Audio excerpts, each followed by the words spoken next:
우리 옆 사람한테 이렇게 한번 인사를 할까요? 역전의 인생을 꿈꿉시다. 제목이 좀 멋있지 않습니까? 인생에서 짜릿할 때 역전극을 경험할 때가 아닌가 이라는 생각이 듭니다. 1944년 경기도 양평군의 한 평범한 가정에 사내 아이가 하나 태어났습니다. 중학교 재학 중이던 어느 날 축구공에 눈을 맞아서 그만 망막박리로 장님이 되고 맙니다. 실명의 고통과 또 눈먼 사람들에 대한 사회의 편견 또 차별 때문에 살아가는 게 녹록하지가 않았습니다. 마음은 좌절되고 모든 꿈은 사라진 것 같이 느껴졌습니다. 게다가 그분은 가난했고 후원해주는 사람, 돌봐주는 사람이 전혀 없었습니다. 어머니도 나이가 어렸을 때 그만 돌아가셨습니다. 그뿐만 아니라 가정을 책임지고 있던 누나마저도 젊은 나이에 그만 먼저 돌아가셨습니다.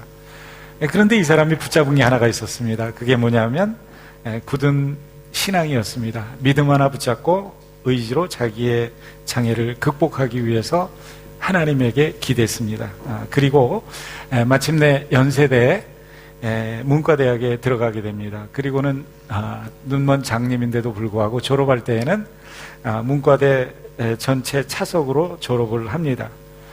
그리고 한국 장애인으로서는 최초로 정규 유학생이 되어서 미국으로 유학을 갑니다. 그리고 3년 8개월 만에 석사학위를 2개, 그리고 피츠버그 유니버시티에서 또 박사학위를 받습니다. 대단한 거죠. 우리도 여기서 공부를 해봐서 알지만 여기서 저희가 박사를 하는데 8년 기간을 보통 줍니다. 4년을 이렇게 미니멈으로 잡고 공부를 하지만 4년에 받는 거 쉽지 않잖아요. 그런데 이분이 3년 8개월 만에 그런 일을 이제 이루어내는데 이분께서 그분의 책에서 이런 이야기를 써놓은 것을 제가 읽었습니다.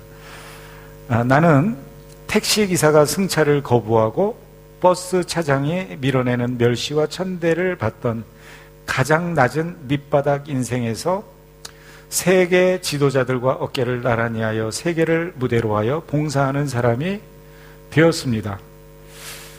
그것은 하나님의 은혜요 신앙과 교육에 힘입은 것이었습니다. 하나님이 자기의 인생을 역전시켜 주셨다라고 책에서 간증하는 내용입니다. 이분은 여기에도 오셨었어요. 그래서 여러분 중에 아마 만나신 분도 계실 거예요. 저도 만나서 이렇게 같이 간증도 듣고 식사도 하고 이런 경험이 있는데 68세의 나이에 그만 2012년에 췌장암으로 돌아가셨어요. 그리고 이제 전 재산을 또 로타리 클럽에다 내놓고 사회에 기부를 하시고 가셨습니다. 이분이 누구신지 여러분들 잘 아실 거예요. 부시 행정부 시절에 그 정부에서 미국 국무부 국가장애 행정정책 차관보를 지내신 그리고 공화당의 복지교육 특임 고문을 지내신 분이십니다. 강영우 박사입니다. 이분이 지으신 책이 여러 권이 있죠. 내 눈에는 희망만 보였다. 그 다음에 아버지와 아들의 꿈, 또 우리가 오르지 못할 산은 없다. 뭐 이런 책들이 있습니다.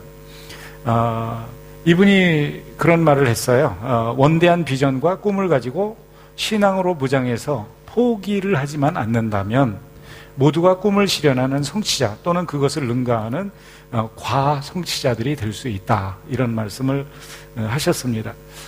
여러분들에게 제가 물어보고 싶습니다. 여러분들 요즘 삶을 사시는 게 어떠십니까? 환경이 어렵다고 느껴보시는 그런 분들 없으십니까? 그리고 나는 좀 불행하다.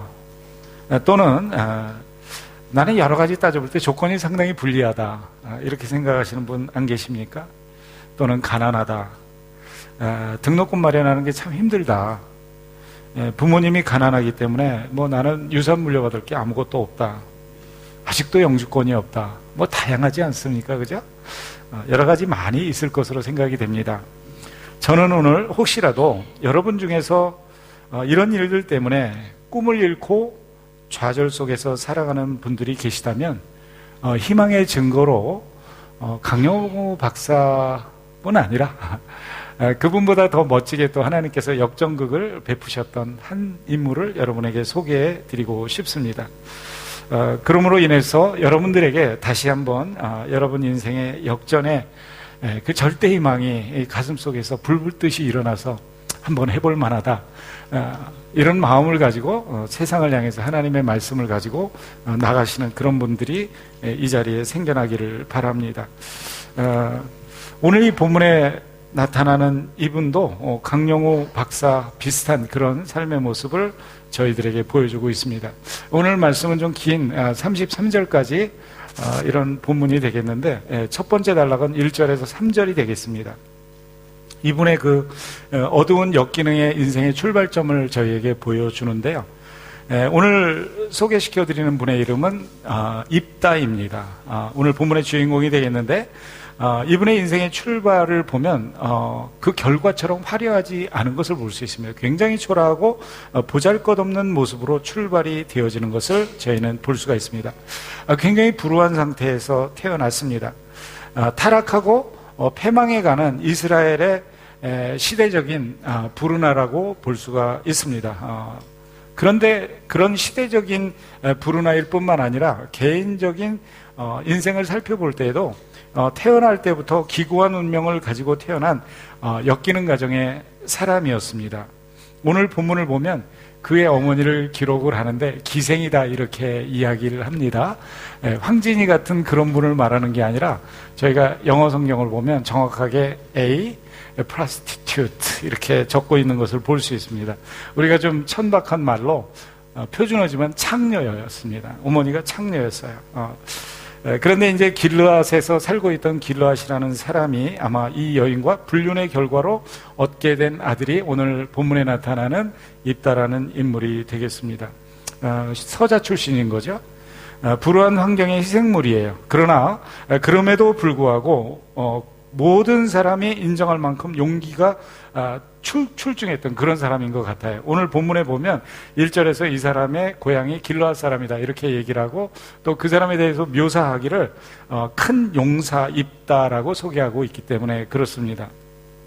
그리고 또 좀 지나가 보면 3절에 보면 이분을 중심으로 당시 사회에 적용하지 못했던 이 잡류라고 말하는, 소위 말하는 이 갱스터들 있잖아요. 이 갱들이 이렇게 모여든 것을 볼 수가 있습니다. 그런데 그런 것들을 볼 때 이분에게 좀 지도력이 있었을 것이다 하는 것을 짐작해서 알 수가 있고요. 그리고 이제 이분에 대한 이 이야기들이 펼쳐지는 오늘 본문을 보면 이분이 굉장히 지혜로울 뿐만 아니라 지적인 사람이다라는 것을 알 수가 있어요. 거기다가 완력도 있어서 힘도 굉장히 센 사람이었던 것을 저희가 본문을 통해서 알아볼 수가 있습니다. 멸시와 천대 속에서도 세월은 가고 이 사람은 청년이 되었습니다. 그러자 본처가 낳은 배다른 형제들이 업신여길 뿐만 아니라 우협을 하면서 쫓아냅니다. 너는 다른 여인의 자식이니 우리 아버지의 집에서 기업을 얻지 못하리라라고 말을 합니다. 아마 이 청년의 그런 탁월한 어떤 성품이나 그 어떤 개성들 때문에 오히려 더 위협을 느꼈던 것 같습니다. 그러자 오늘 3절에 보면 이 입다가 이제 형제들을 피해서 노비라는 곳으로 도망가서 자리를 잡는 것을 볼 수가 있습니다. 이 돕당에 갔는데 그곳에서 많은 사람들이 그 사람 앞에 모여듭니다. 아마 처음에는 타지에서 굴러온 이상한 놈이 왔다 이렇게 생각을 했을 수도 있었을 것 같습니다.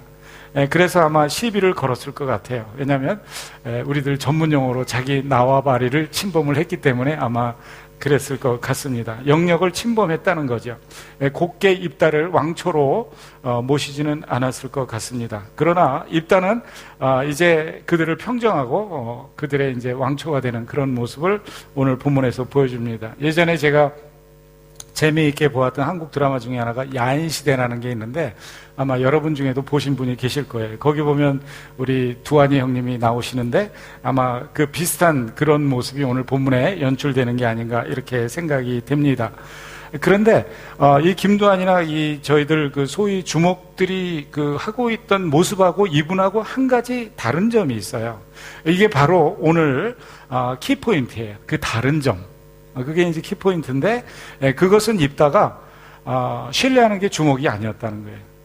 그분이 신뢰했던 게 자기 머리가 아니었다는 거예요. 그분이 신뢰한 것이 하나가 있는데 여호와 하나님을 신뢰하는 하나님의 사람이었다는 거예요. 야훼 신앙을 가진 믿음의 사람이었다는 거예요. 그가 의지했던 것은 주먹도 아니고 머리도 아니고 자기 지혜도 아니고 주변 사람도 아니고 여호와 하나님이었다는 거예요. 우리가 살펴본 대로 이스라엘 민족은 그 당시에 민족적으로, 군사적으로, 정치적으로, 사회적으로 굉장히 혼란한 사회였어요. 그리고 그저 이방 민족에게 짓밟히는 사회였고요. 우상 숭배가 판을 치던 종교적인 암흑기를 통과하고 있던 그런 시대예요. 그런데 그 당시에 사회적으로 버림을 받았고 사회적으로 인정을 받지 못하던 이 입다라는 한 사람이 하나님을 인정하는 하나님 신앙을 가지고 있었던 거예요. 세상에서는 아무것도 붙잡을 것이 없었지만 이 사람이 붙잡고 있는 것이 하나 있었는데 그게 바로 하나님이에요. 세상에서 기댈 것이 아무것도 없었지만 딱 한 가지 기대는 것이 있었는데 그것이 바로 하나님이에요. 하나님을 붙잡은 사람, 하나님을 기대고 있는 사람, 하나님을 성체로 삼고 있는 사람, 그의 마음의 중심에 여호와 하나님을 모신 사람, 이게 바로 입다였어요. 겉모습을 보면 우리가 말하는 소위 야인시대에 나오는 무슨 주먹같이 보이지만 오늘 본문에 보면 키포인트는 이분에게는 그 중심에 하나님이 계셨다. 이게 이제 첫 번째 1절에서 3절에서 알 수 있는 이분에 대한 정보예요. 두 번째는 이제 4절에서 11절이 되겠는데요. 이렇게 높당에서 이분의 모습이 이제 자기 고향에도 알려지는 거예요. 이 높당하고 이분이 떠나온 길르앗하고는 그렇게 먼 곳이 아니에요. 25km 정도 떨어져 있습니다. 오늘날도 이제 이스라엘에 가면 그 땅이 그대로 있습니다. 그런데 이분이 그 높당에 가서 한가닥 한다는 소문이 들린 거예요. 그래서 출세를 했다는 거죠. 타지에 가서 좀 뭐 이제 한가닥 하는 사람이 됐다는 거예요. 근데 그때 마침 암몬 자손이 이스라엘을 침공을 하는 거예요. 근데 이스라엘로서는 아무것도 할 수가 없어요. 속수무책이에요. 왜냐하면 백성을 이끌고 전쟁을 지휘할 지도자가 없는 거예요. 여러분, 이 시대의 위기는 지도자의 부재에 있습니다. 시대가 어려워도 좋은 지도자를 만나면 그 민족은 살아내는 것 같아요. 우리가 역사 속에 그런 것들을 경험하지 않았습니까? 임진왜란 때 우리 민족은 사실 소망이 없었어요. 나라는 부산부터 해가지고 저 평양성까지 전부 왜구들이라고 말하는 일본 사람들이 지배를 하고 있었고요. 아무런 힘이 없었어요. 단란한 대로 다 뺏기고요. 여자들은 다 그냥 뭐 수탈을 당하고요. 그런 상황이었어요. 그때 한 지도자가 있었는데 그 유명한 이순신 장군이에요. 그분이 무슨 리소스가 대단했습니까? 근데 그분의 지도력으로 인해서 우리 민족은 다시 살아났습니다. 이런 리더십의 공백 상태, 이렇게 되어 있으니까 이스라엘 백성이 암몬을 당할 재간이 전혀 없는 거예요. 그때 이스라엘 사람들이 생각해낸 게 입다예요. 입다가 원래 오늘 1절을 보면 그때에도 큰 용사인데 그 용사가 지금 타지에 나가서 그 용사로서의 역할을 또 잘 감당하고 있다는 소식이 들린 거예요. 그래서 길르앗으로 이제 장로들이 뭉쳐서 같이 사자 이제 입다를 데리러 가기 위해서 간 거예요. 그들의 임무는 입다를 고향으로 데리고 와서 이제 그를 지도자로 해서 암몬과 싸워서 승리를 거두는 거, 이게 그들의 목적입니다. 3절에 이제 가는 거죠. 우리가 암몬과 싸우려고 합니다. 당신이 와서 우리의 장관이 되어 주십시오. 지휘관이 되어 달라는 거예요. 그때 입다가 이야기를 합니다. 아니 너희가 전에는 나를 미워해서 내 아버지 집에서 쫓아내지 아니하였느냐? 이제 너희가 환난을 당했다고 어찌하여 내게 왔느냐? 7절입니다. 굉장히 듣기 귀찮은 소리고 아픈 소리죠. 그런데 당연한 반응 아니겠습니까? 사실 형제들에게 쫓기고 고향과 아버지 어머니에게 같이 있지 못하고 뒤로 하고 도주했던 그 심정이 어땠겠습니까? 우리들은 그걸 충분히 이해할 수 있어요. 입다의 이런 말은 정말 그동안 품고 있던 말을 온화하게 하는 측에 속하는 거죠. 그러자 장로들이 다시 한번 그 아픈 과거는 모든 게 다 지나간 거니까 이제 전쟁이 끝나면 입다가 모든 길르앗의 머리가 될 것이라고 약속을 합니다. 아마 이 사실이 입다에게 굉장히 의외였던 것 같아요. 전쟁을 나가는데 힘이 세고 좀 지략이 있으니까 지휘관이 되어달라는 것까지는 좋은데 전쟁이 끝나고 나서도 자기들의 지도자가 되어달라고 말을 하는 거예요. 그래서 입다가 다시 묻습니다. 너희가 나를 데리고 고향으로 돌아가서 암몬 자손과 싸울 때 만일 여호와께서 그들을 내게 붙이시면 내가 과연 너희의 머리가 되겠느냐? 여기에서 입다가 말하는데 굉장히 주목해야 되는 한마디가 있어요. 그게 뭐냐면 만일 여호와께서 그들을 내 손에 붙이시면이라는 입다의 믿음의 말이에요. 그런 승리가 자기에게 있는 것이 아니라 자기가 믿는 여호와 하나님께 있는 것을 지금 고백하는 거예요. 알고 있는 거예요. 자, 여기에서 우리가 잘 알 수 있습니다. 입다는 생각의 기준도 없는 일반 어떤 잡류의 왕초가 아니라는 거예요. 확실한 신앙 고백을 갖고 있는 하나님의 사람이라는 거예요. 자기의 삶을 끌고 가는 주체가 누구인지를 알고 있는 사람이라는 거예요. 자기의 삶의 모든 중앙에 하나님을 모신 사람이에요. 여호와 중심으로 살아온 여호와의 때를 기다리는 사람인 것을 오늘 본문을 통해서 알 수 있습니다. 민족의 위기 앞에서도 하나님을 먼저 찾지 않고 인간적인 방법을 강구하다가 안 되니까 입다에게 왔던 이제는 이 이스라엘 장로들이 입다가 하나님을 입에 올리니까 그들도 하나님의 이름으로 이야기를 합니다. 오늘 10절이에요. 여호와는 우리 사이에 증인이시니 당신의 말대로 우리가 반드시 행하리이다, 이렇게 얘기를 해요. 어찌 보면 여호와의 이름을 망령되이 일컫는 모습이에요. 급하니까. 아무튼 이렇게 장로들의 요청을 받아들인 입다는 이스라엘 군대 장관이 됩니다. 그리고는 그가 하는 일이 굉장히 독특합니다. 여러분, 군대 장관이 일단 되고 나면 어떻게 해야 되겠어요? 군대를 재정비해야죠. 작전을 짜야죠. 좋은 참모들을 임명을 해야죠. 무기를 만들고 군사훈련을 지휘해야 되겠습니다. 다시, 그런데 오늘 이 본문을 보면 이 사람이 하는 건 참 독특한 행동을 해요. 하나님 앞에 무릎을 꿇는 거예요.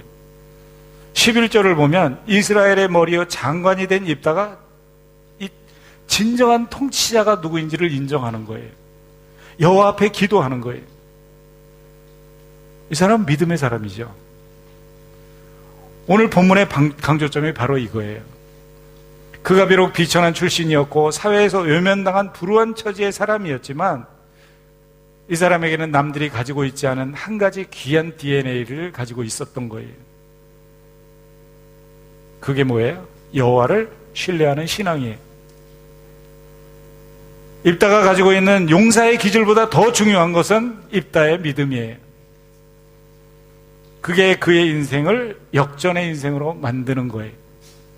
스스로 만드는 게 아니라 하나님이 그에게 만들어주시는 역전의 인생이에요. 여러분에게 한번 다시 여쭙고 싶습니다. 여러분의 출신 어떠세요? 훌륭하시니까 호주까지 오셨을 것 같습니다. 그러나 현재 상황은 어떠십니까? 가정 배경이 불우하십니까? 현실이 어렵습니까? 이민 정착하는 거 쉽지 않습니까? 정착했다고 생각이 되었는데 문제가 또다시 파도처럼 나에게 밀려옵니까? 비관하고 탓하지 마시기를 예수님의 이름으로 부탁을 드립니다. 이 자신의 존재 가치를 하나님의 기준에서 바라볼 줄 아는 사람이 되는 거 굉장히 중요해요. 하나님의 기준에서 자기를 바라보는 거. 내가 처하고 있는 현실 속에서 긍정적인 면을 찾는 거, 이게 굉장히 중요해요. 사실 고난과 역경 또는 불우한 처지 그 자체가 부정적인 그런 면을 내포하고 있죠. 그러다 보니까 긍정적으로 받아들이고 긍정적으로 바라보는 거, 이거 쉽지 않습니다. 여러분, 제가 꼭 강조하고 싶은 게 하나 있어요. 그래서 긍정적으로 바라보아야 돼요. 믿음으로 바라보기가 힘들기 때문에 믿음으로 바라보고 믿음으로 행동해야 돼요. 만약에 그냥 긍정적인 상황이고 그냥 믿음으로 모든 것이 진행될 것 같은 그런 상황이라면 우리에게 믿음의 긍정은 필요 없을지도 몰라요. 그러나 긍정적으로 바라보기에 너무 긍정적이지 않기 때문에 우리는 긍정적이 되어야 되고, 믿음으로 이것을 뚫고 나가기엔 너무 아닌 것 같기 때문에 우리에게는 믿음이 필요한 줄로 믿습니다. 오늘 본문에 그런 것들을 저희한테 이야기를 하는 거예요. 그래서 믿음의 시각이 중요한 거예요. 그때 미래는 어떻게 비전을 잉태하고 전진을 하게 되는 거예요. 그때 우리는 가능성에 도전을 하게 되는 거예요. 그게 바로 우리들이 역전의 인생을 경험하게 되는 첫 번째 우리가 해야 되는 일들이에요. 저는 여러분이 가지고 있는 불우한 처지와 역경을 도전의 기회로 여러분들이 삼으시기를 예수님의 이름으로 부탁합니다.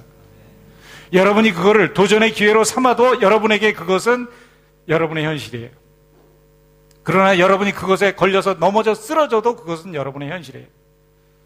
선택은 여러분의 것이에요. 오늘 입다가 어떻게 하는지를 우리는 배울 필요가 있습니다. 그렇다면 어떻게 그런 것들을 우리가 할 수 있을까? 오늘 본문에서 저희들은 하나님의 시간표에 자기의 시간표를 맞추는 입다를 저희들이 발견하게 됩니다. 종종 하나님께서는요, 우리들이 정말 지쳐서 나가 떨어질 때까지 아무런 응답을 안 하시는 것처럼 보일 때가 많아요. 지칠 정도로. 그런데요, 거기에 한 가지 믿음의 비밀이 있는데, 일단 하나님의 때가 되어서 그분께서 우리의 삶 속에서 일을 시작하면 문제는 해결된 거예요. 그때 문제는 해결된 거예요. 여러분의 삶은 예전에 겪어보지 못한 놀라운 것들을 그때부터 경험하기 시작하는 거예요. 그리고 상상도 못하던 일들을 행하는 거룩한 그런 사람들로 하나님이 사용을 하시게 되는 거예요. 하나님의 타이밍을 포착할 줄 아는 사람, 굉장히 중요하죠. 형제들에게 배반당하고 동족들에게 외면당했을 때 고향을 뒤로하고 눈물을 삼키면서 떠나야 됐던 그 사람, 그런데 이 사람은 그때 하나님을 붙잡고 기다리는 거예요. 하나님의 움직임과 하나님의 하시는 일들을 주목하는 거예요. 입다가 갑자기 하나님을 찾고 하나님 앞에 기도하는 거 아니에요. 이 사람은 오늘 본문의 흐름을 쭉 보면 그의 모든 삶의 부분이 하나님 중심이었어요. 하나님의 움직이심에 눈길을 두고 따라다니던 사람이에요. 마음이 하나님의 움직임에 묶여있던 사람이에요.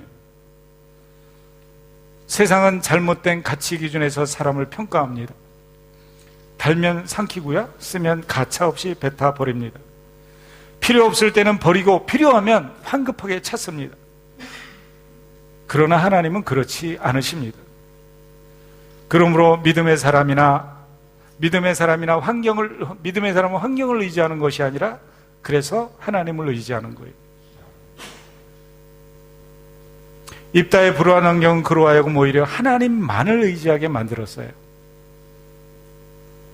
사람들은 불우한 가운데 또는 어려움을 당하게 되면 두 가지로 반응을 합니다. 첫 번째는 현실과 주변을 원망해요. 그러면서 자기 비관을 하고 자기를 학대하는 사람이 있어요. 그리고 자기에게 주어진, 그러다 보니까 좋은 잠재력이나 창의력이나 어떤 건설적인 이런 측면까지도 다 사장시켜버리고 그 기회들을 다 놓치는 사람이 있어요. 그러나 그 반대의 사람들이 있어요. 자신이 가지고 있는 약점과 장애를 오히려 전화위복의 기회로 삼는 믿음의 사람들이, 하나님께서 사용하시도록 하나님을 신뢰하면서 그분의 때를 기다리는 거예요. 그리고 내 방법이 아닌 그분의 방법을 의지하는 거예요. 그리고 주어진 현실 가운데 자기를 연명하고 최선을 다하는 거예요. 입다가 그랬어요. 여러분 잘 아시는 다윗도 그랬잖아요. 사울이 좀 쓰려고 그러는데 보니까 너무 보잘것없는 소년인 거예요. 그래서 얘기합니다. 야, 골리앗한테 갔다 너는 안 되겠다, 너는. 그랬더니 뭐라고 그래요? 무슨 말씀하십니까? 제가 사자가 짐승을 뺏어가면 쫓아가서 그거를 물맷돌로 쳐서 물리치고 뺏어왔고요, 곰의 이빨에서 찢겨있는 내 양을 끄집어낸 사람입니다. 뭐에 평소에 늘 그렇게 살았다는 거예요. 연습하고 준비하고 살았다는 거예요. 여러분, 요셉은 어떻습니까? 요셉은 늘 하나님 앞에 자신을 훈련시켰어요. 보디발의 집에서 가정총무로 충실히 하다가 그것을 확장시켜서 한 것이 이집트의 경제를 운영하는 사람이 된 거예요. 훈련하고 준비하는 거예요. 오늘 이 본문을 보면 비록 잡류들이지만 그들을 규합하고 그들 가운데서 지도력을 익히면서 하나님을 바라본 이 사람을 이제는 이스라엘의 군대 장관으로 사용하는 하나님을 볼 수 있습니다. 제가 오래전에 책을 한 권 읽은 것이 있는데, 예전에는 그 한국의 리더십에 관한 책이 아주 굉장히 유행이었어요. 그때 그 중에 하나가 길리안이 리더십이라는 책이 있었습니다. 2001년에 미국의 쌍둥이 빌딩이 있었잖아요. 무역 빌딩. 그게 이제 자살 비행기 테러로 인해서 두 개가 딱 무너지게 되는데, 그때의 뉴욕 시장을 지낸 분이 바로 루돌프 길리안이라는 이탈리 출신의 미국인이었어요. 그런데 이분이 지은 책이 바로 길리안이 리더십이라는 책이에요. 근데 그 서문을 제가 읽어보니까 굉장히 인상 깊게 다가오는 것들이 있더라고요. 이렇게 말씀을 했어요. 9.11 사태는 내가 경험한 그 어떤 것보다 내게 깊은 영향을 미쳤던 것은 사실입니다. 그러나 9.11 사태 전에 저와 그 사건 후에 제가 완전히 다른 사람이 되었다는 사람들의 생각은 사실이 아닙니다. 저는 9.11 사태를 수습할 수 있도록 준비되어져 있던 사람일 뿐입니다. 여러분, 그렇습니다. 아무리 어려운 환경 속에서도 준비하는 사람이 쓰임을 받습니다. 여러분, 어떤 환경 속에서도 하나님의 때를 기다리면서 준비하시기를 바랍니다. 기도로 준비하시고 말씀을 내 것으로 마음에 담는 거예요. 오늘도 이렇게 우리가 말씀을 나눌 때 이거를 자기 거로 이렇게 내면화시키는, 인터널라이제이션 시키는 거, 그 사람이 이 말씀이 자기 것이 되는 거예요. 그거를 자기 개인화, 퍼스널라이제이션 시키는 건 너무 중요한 거예요. 이거를 안 하고 말씀을 그냥 듣고 지나가면 아무것도 아닌 거예요. 예배를 때우고 지나가는 거예요. 준비는 그렇게 하는 거예요. 자기 것으로 만드는 거예요. 안 그러다 보면은 어떻게 해요? 신세 한탄만 하고 세월을 보내게 됩니다.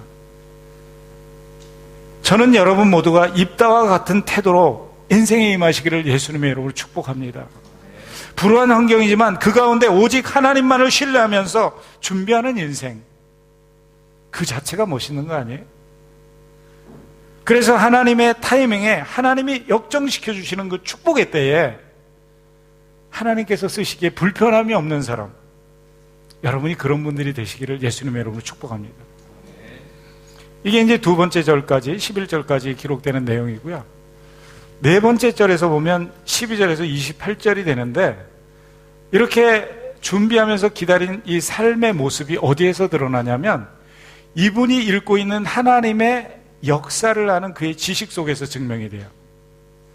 오늘 12절에서 28절인데 하나님의 역사를 아는 인생, 굉장히 중요한 거예요. 이 사람이 단순한 주먹 패거리의 대장이 아니었다는 것을 오늘 본문이 보여줍니다. 하나님의 사람이었고 하나님을 정확하게 아는 사람이었고 하나님이 자기들 속에서 무엇을 행하실 수 있는 분인지를 알고 있었던 사람이에요. 그리고 하나님의 움직이심을 포착하고 있던 영적인 사람이에요. 하나님의 역사를 한 줄에 꿰고서 그 꿰임의 마지막 장면에 자기가 딱 자리 잡고 있는 것을 알고 있던 사람이에요. 영적인 사람인 거죠. 입다는 전쟁에 임하기 전에 먼저 평화적으로 문제를 해결하려고 애를 씁니다. 그래서 오늘 12절에 보면 암몬 왕에게 사자를 보내서 전쟁을 중지하고 퇴각해라 이야기를 해요. 그러나 암몬 왕은 전쟁의 명분을 밝힙니다. 현재 이스라엘 땅이 자신들의 것이었다는 거예요. 그래서 그것만 돌려주면 가겠다 이렇게 얘기를 합니다. 그러나 입다는 현재 이스라엘 땅이 어떻게 그들의 땅이 되었고 또 왜 그들의 것인지를 정확하게 설명합니다. 인간의 주장이 아니라 하나님의 뜻이요 하나님이 이스라엘에게 주신 것을 아주 능란한 외교적인 언어로 논리정연하게 설명하는 그런 모습을 볼 수가 있어요. 15절에서 27절까지 내용입니다. 자기의 나라의 역사를 정확하게 알고 있는데 그 뿌리와 근원을 알고 있는 거예요. 여러분, 역사는 지나간 하나의 해프닝이 아니라는 것을 꼭 기억하십시오. 역사는 오늘이라는 현실이 있게 하는 기초예요. 그러므로 역사를 바로 이해하는 사람은 인생을 조금 다르게 삽니다. 왜 그러냐면 여러분과 저의 오늘은 여러분들의 과거의 열매이기 때문이에요. 우리들의 과거의 열매가 바로 오늘 우리의 모습이에요. 그런데 여기에서 또 하나 중요한 건 뭐냐면 이러한 입다의 역사 이해 중에서 더 주목해야 되는 것이 이 역사를 해석할 때에 하나님 중심의 역사 해석이라는 거예요. 여러분, 이 세상의 역사를 세속사라고 그래요. 그런데 이 세속사는 하나님의 커다란 구속사, 이것의 일부예요. 근데 하나님은 신비롭게 역사를 하시는데 인간의 세속사라는 작은 그릇에 하나님의 구원사라는 큰 것을 담는 신비를 이루셔요. 그래서 저와 여러분을 구원하십니다. 그래서 우리가 하나님의 구원사를 가지고 세속사를 바라보면서 해석할 수 있는 능력이 있는 사람이 그 역사 속에서 자기의 자리매김을 할 수 있어요. 오늘 입다가 그런 것들을 설명하는 거예요. 역사의 뿌리마다 하나님의 손길이 어떻게 역사를 하셨고 그리고 그것이 오늘 무엇을 의미하는지를 설명을 하는 거예요. 그러면서 자기의 역사 속에서 걸으셨던 하나님의 발자국 소리를 듣고 사는 사람인 거예요. 내 인생의 낭하에서 뚜벅거리면서 걸으시고 내 인생을 바라보시는 하나님을 알고 사는 사람, 신앙적인 역사관을 갖고 있는 사람. 오늘 본문을 보면 바로 입다가 그런 사람인 것을 볼 수 있어요. 멋진 사람이죠. 힘도 세죠. 지략도 있죠. 대단한 사람이에요. 영적 통찰력을 갖고 있는 거예요. 저는 여러분이 여러분의 삶 속에서 하나님의 손길을 이렇게 감지하고 사시는 분들이 되시기를 예수님의 이름으로 축복합니다. 내 삶 속에서 하나님이 나를 움직이시고 내 그 인생의 그 여정마다 하나님이 어떻게 움직이시는지, 그리고 나한테 주어진 이것이 지금 그분이 나한테 무엇 때문에 왜 어떻게 허락하셔서 오늘 내 소유가 되고 내가 축복의 자녀가 되었는지, 이거를 이해하는 사람은 하나님 중심으로 살 수밖에 없는 거예요. 여러분, 역사의 출발을 있게 하신 그분이 어느 날 그 역사를 마감하신다고 이 하나님의 말씀은 기록하고 있어요. 그날이 오시면 우리 주님 다시 오실 것이고 그날이 되면 인간 모든 역사는 재편성이 될 것입니다. 사람들이 싫어하는 천국도 그때 분명해질 것이고 사람들이 좋아하는 천국도 정확하게 나타날 거예요. 천국과 지옥이 분명하게 나뉘어질 거예요. 양과 염소가 나뉘어질 거예요. 믿는 자와 믿지 않는 사람들의 운명이 완전히 달라질 거예요. 오늘 이 본문에 보면 이분이 그런 얘기를 해요. 24절을 보면, 야, 네가 믿는 신이 있는데 그 신의 이름은 그모스야. 그런데 내게 그 그모스 신이 땅을 차지하게 해서, 야, 나를 믿는 너에게 이것을 주노라 그랬어. 그럼 네가 그거 차지하지 않을 거야? 마찬가지야. 우리 하나님 여호와께서 우리 앞에서 쫓아내시면 그것을 우리가 차지하지 않겠느냐? 가나안 땅을 주신다고 약속하신 그분께서 이방 족속을 쫓아내고 우리에게 주셨는데 그 땅이 우리 것인 것은 너무나 당연하지 않느냐라고 24절에 이야기를 하는 거예요. 그러면서 27절에 이 모든 것을 판단하실 분은 그 여호와 하나님이시다라고 말을 합니다. 그러면서 최종적 판결자로서 여호와를 의뢰하는 멋진 모습을 보여줘요. 사사로 세움받은 입다가 자기 위에 계신 최종적인 사사이신 여호와께 모든 것을 맡기는 거예요. 여러분, 최선을 다했습니까? 그때는 이게 될까 안 될까 걱정할 필요가 있어요, 없어요? 없어요. 하나님께 맡기면 되는 거예요. 그분의 뜻대로 인도하실 거예요. 그리고 나서 담대한 거예요. 여호와께서 이제 함께 하실 거예요. 그 마지막 장면이 바로 오늘 29절에서 33절까지 나오는 거예요. 여호와께서 함께 하셔서 역전시켜 주시는 인생을 오늘 본문에서 결론적으로 보여주고 있습니다. 이렇게 이제 입다가 외교적인 노력을 했음에도 불구하고 암몬 왕은 귀를 기울이지를 않죠. 계속해서 무력으로 도전해 오는 거예요. 이때에 하나님이 일하기 시작하셔요. 오늘 본문을 보면 여호와의 신이 입다에게 임합니다. 하나님의 움직이심이 시작된 거예요. 이때 중요한 게 하나가 있어요. 하나님이 움직이시는 것을 감지할 줄 알아야 돼요. 아무리 좋은 소식이 들려와도 영적 주파수를 제대로 맞추지 못하면 라디오 소리가 이상한 소리 내잖아요. 그리고 아무것도 내용을 알 수 없잖아요. 근데 이 주파수가 잘 맞으면 음악도 들을 수 있고요, 좋은 소식도 들을 수 있고 뭐 다 듣잖아요. 그래서 하나님의 움직이심에 민감한 입다가 성령의 감동과 더불어서 하나님의 능력과 도우심을 입는 장면, 이게 오늘 마지막 장면이에요. 하나님이 입다를 통해서 일하기 시작합니다. 여러분, 전쟁이 터지는 절체절명의 순간에 이 순간에 입다에게 제일 필요한 게 뭐였을까요? 와, 이제 전쟁이 시작됐다. 참모들을 모아야 작전회의를 여는 거예요. 그리고 무기를 배치하는 거예요. 용맹스러운 군사들을 선두에 세우는 거예요. 모두 필요한 거예요. 근데 입다는 그것을 하지 않아요. 오늘 본문을 보면은요, 이 사람이 의지하는 것은 무엇보다도 하나님의 함께 하심이에요. 하나님이 입다의 편에 서주시는 거, 이게 제일 중요한 거예요. 우리는 늘 하나님이 우리와 동행해 주시고 우리 편이 되어 주시기를 원해요. 그런데 이제까지 저희가 살펴본 이 말씀 속에서 또 다른 측면이 있는데, 그거는 뭐냐면 하나님도 입다와 함께 했지만 입다가 누구와 함께 해요? 하나님과 함께 하는 거예요. 우리는 다 하나님 앞에 주여 나와 함께 해 주십시오라고 말을 해요. 그러면서 당신은 하나님과 함께하는 행동을 하나도 하지 않아. 그러면서 하나님이 함께 해주시면서 좋은 것들을 주시기를 기대는 해. 오늘날 그리스도인들의 맹점이 여기 있는 거 아십니까? 여러분, 이런 일화가 있습니다. 에이브러함 링컨이 남북전쟁을 할 때였습니다. 링컨이 총사령관이 되어서 지휘를 하는데 북군의 참모들이 때를 지어서 몰려왔어요. 때를 지어서 몰려와서 이야기하는 게 뭐냐면, 각하, 하나님께서 이번에 전쟁에 우리 편에 서 계시지 않은 것 같습니다. 이제 휴전을 하고 적당히 끝내야 되겠습니다라고 이야기를 했어요. 그때 링컨이 이야기를 합니다. 여러분, 하나님이 우리 편에 서 계신지 묻지 말고 우리가 하나님 편에 서 있는지 확인하십시오. 하나님의 편에 우리가 확실하게 서 있기만 하면 전쟁에서 승리는 확실합니다. 여러분, 그렇습니다.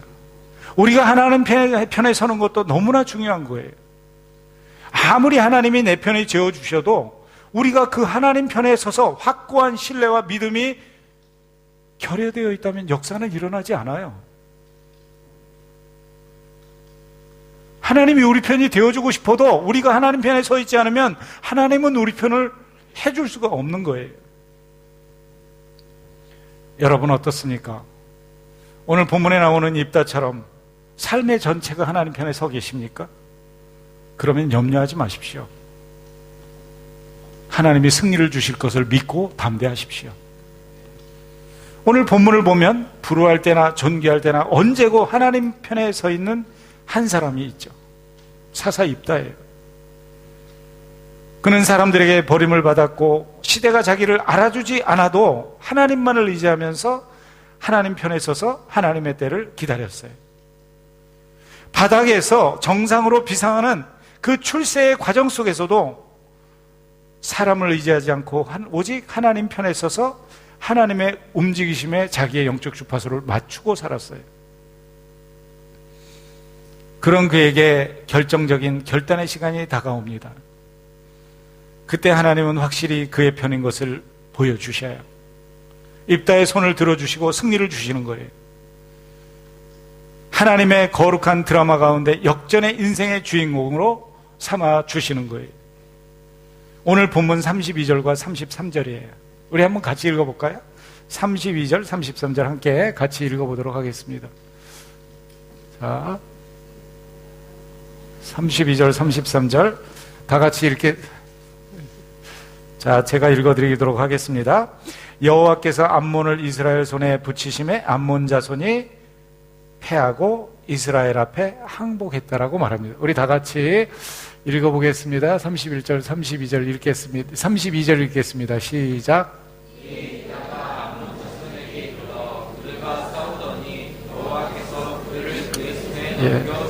예, 33절이요. 시작.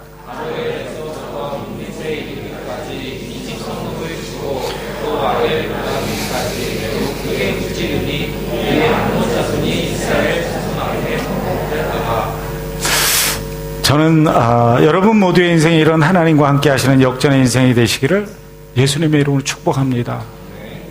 여러분, 어려운 환경 가운데 있을 수 있습니다. 그게 인생이에요. 여러분, 우리 사람들이 알아주지 않을 수 있습니다. 그게 사람들이에요.